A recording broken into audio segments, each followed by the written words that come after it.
self-employment or limited company? Our short guide will help you to understand key differences between the two. Starting a business? One of the first big decisions is, should you register as a sole trader or set up a limited company? Both options are fully legal in the UK, but they differ in how they handle tax, liability, admin, and how others see your business. As a sole trader, you and your business are legally the same. It's quick to set up, low cost, and ideal if you're just starting out. But you're personally responsible for any debts, claims, or legal issues. That includes your home and savings. A limited company, on the other hand, is a separate legal entity. That gives you stronger protection for your personal assets.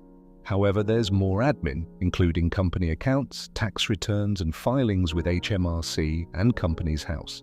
Note, sole traders also have annual tax reporting duties, and from April 2026, those earning over £50,000 will need to file quarterly updates under the Making Tax digital rules. So in some cases, admin for sole traders will increase too. Limited companies are listed on Companies House, with publicly visible records like company age, directors, and filing history. This often builds trust, especially over time, as clients and suppliers can see you're an established, verifiable business. For industries where credibility matters, setting up as a company earlier can really pay off. With sole traders, that kind of public verification just isn't possible. Let's compare how tax works at different profit levels.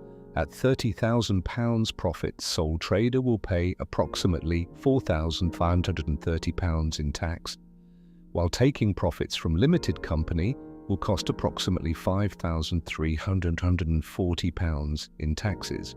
Sole trader is slightly more tax efficient at this level. At £60,000 profit, sole trader's tax will be around £14,300, while for limited company the figure stands at around £14,200. The tax difference is minimal.